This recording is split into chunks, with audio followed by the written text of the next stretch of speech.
আপনি একবার বা মাঝে মধ্যে এটা ট্রাই করে দেখেন, সিজদায় গিয়ে চোখের পানি ফেলে আল্লাহকে ডেকে ডেকে, ছোট বাচ্চা পোলাপান যেভাবে ফুপিয়ে ফুপিয়ে কাঁদে সেভাবে একটু আল্লাহর কাছে একটু কেঁদে, আল্লাহ আমি অনেক গুনাহ করে ফেলেছি, অনেক নাফরমানি করে ফেলেছি, তোমার জাহান্নামের শাস্তি বড় ভয়ঙ্কর, তুমি আমাকে মাফ করে দাও। আল্লাহর কাছে চোখের পানি ফেলে মনটাকে বিগলিত করে যদি আপনি একটু চোখের পানি ফেলে মাপ চান, তাহলে আল্লাহ তাআলার ওয়াদা আছে।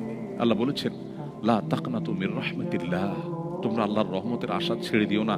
ইন্নাল্লাহা ইয়াগফিরুয যুনুবা জামিআ, আল্লাহ সমস্ত গুনাহ মাফ করবেন। তাহলে গুনাহ মাফের জন্য কিভাবে গুনাহ মাফ চাইব? অপরাধ বোধ জাগ্রত করব, অপরাধের স্বীকার করব, নিজেকে ভৎসনা করব, আত্মশাসন করব, পাশাপাশি আল্লাহর কাছে বলবো, আল্লাহ আপনি ক্ষমা করেন, আমি আর এই পথে যাব না, সে সংকল্প করব। মুশকিল হলো এই সংকল্পটা আবার ভেঙে যেতে পারে, আমি চেষ্টা করবো যেন না ভাঙে। এরপরে যদি ভেঙে যায় আমি আবার তওবা